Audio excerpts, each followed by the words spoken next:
Hello বন্ধুরা, কেমন আছেন? ভালো আছেন তো? আমি খুব ভালো আছি।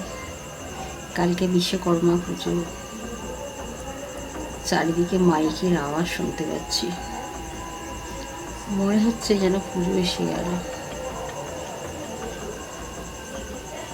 তা বন্ধুরা, আপনাদের কাছে আমার কিছু জীবনের কিছু ঘটনা শেয়ার করছি। সালটা ছিল 1995।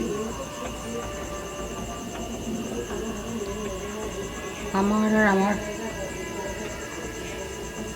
স্বামীর সঙ্গে পরিচয় হয়েছিল। আমি তখন বাগনান গার্লসে পড়তাম, ও পড়তো বাগনান কলেজে। তা আমি স্কুলে যেতাম, ও কলেজে যেত। কখনো কখনো দেখা হতো, আর কখনো কখনো দেখা হতো না। কিন্তু মোটামুটি দুজন দুজনকেও ভালো লাগতো আর কি। তারপর হঠাৎ একদিন আমাদের ওখানে কালীর মেলা হয়, ওই মেলাতেও এসেছিল। তাও সে আমার সাথে পরিচয় হলো। পরিচয় হয়ে প্রথমে জিজ্ঞাসা করলো, তোমার নাম কি? আমি বললাম আমার নাম। ও বললো ওর নাম। দুজনে পরিচয় হলো। পরিচয় হয়ে কথাবার্তা হতো, কখনো কখনো দেখা সাক্ষাৎও হতো। আমার বাড়ির লোক এটা পছন্দ করতো না, যেহেতু আন্ডার কাস্ট বলে। বাবা তো একদম কিছুই রাজি হয়নি প্রথমে। বাবাকে যখন বললাম যে আমাদের এরকম, বাবা রাজি হয়নি। তারপর মেয়ে যখন ভালোই বেসেছে বা প্রেম করেছে, কিছু করার নেই, বিয়ে তো করবেই। ঠিক আছে, সবই ঠিক হলো, বিয়ে করলাম। 10 বছর সংসার করলাম। ও LIC এজেন্সি নিয়েছিল, এজেন্ট ছিল আর কি, বাগনান ব্রাঞ্চে। দুজনে ভালোই কাটছিল। মেয়ে হলো, মেয়ে 8 বছরে। তারপর ছেলে হলো। মেয়ে মাধ্যমিক পাশ করলো, ভালো রেজাল্ট করেছিল। মেয়ে পড়াশোনা খুব ভালো ছিল। ছেলেটা খুব ছোট, যেহেতু মেয়ে আর ছেলে দুজনেই 8 বছরের ডিফারেন্স, এই ছেলেটা একটু ছোটই ছিল। ছেলেটা তখন,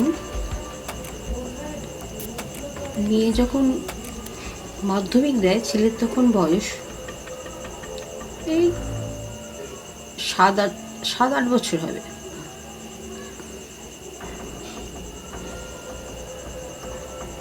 তাই মেয়ে যখন 11-এ পড়ে, ছেলে তখন 5-এ গেল, ক্লাস 5-এ উঠলো। যত সম্ভব 7 বছরের তখন ছেলে। তো হঠাৎ এক অ্যাক্সিডেন্টে স্বামী মারা যায় 2009-এ। তখন আমি ভেবেছিলাম আমি কি করব।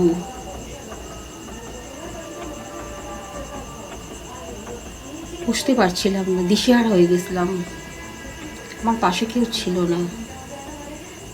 বাপের বাড়ি কিছু লোক ছিল, পাড়া প্রতিবেশী বা আমার শ্বশুর বাড়ির কোনো রিলেটিভ, কেউ আমার পাশে ছিল না।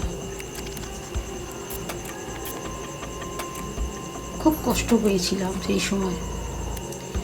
তারপর হঠাৎ একদিন ভাবলাম, যেহেতু চলে গেছে তাকে তো আর ফিরে পাবো না। আমি একটু রবিশঙ্করের ক্রিয়া করেছিলাম, বেসিকটা করেছিলাম, বেশি দূর করতে পারিনি।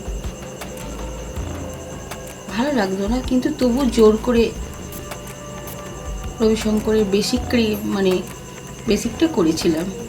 তা ওই ক্রিয়া করার পর নিজেকে, মনটাকে শক্ত করলাম, করে গুরুদেবের কাছে শপথ করলাম আমি উঠে দাঁড়াবো, আমি আমার সন্তানদের মানুষ করব।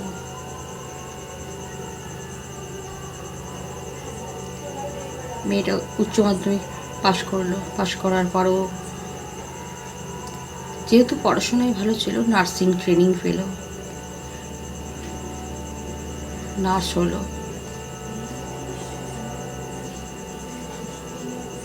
মেয়ে আজকে প্রতিষ্ঠিত, মেয়ের জন্য আমি কিছু ভাবি না, কিন্তু ছেলেটার জন্য মাঝে মাঝে চিন্তা হয় আর কি।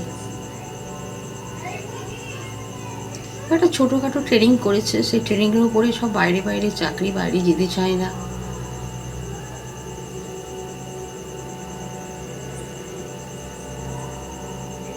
সব সব ঠিক হয়ে গেল, সব দিক দিয়ে কোনো অসুবিধে হলো না। ঈশ্বর যেন কীভাবে আমাদেরকে এগিয়ে নিয়ে গেল।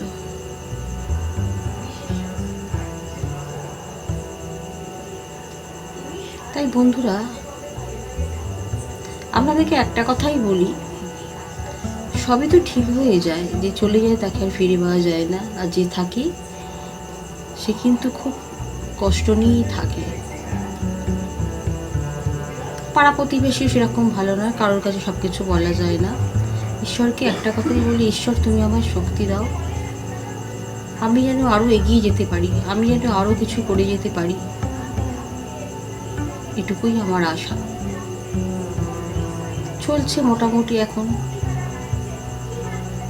মেয়ের বিয়েও হয়ে গেছে, নাতিও হয়ে গেছে,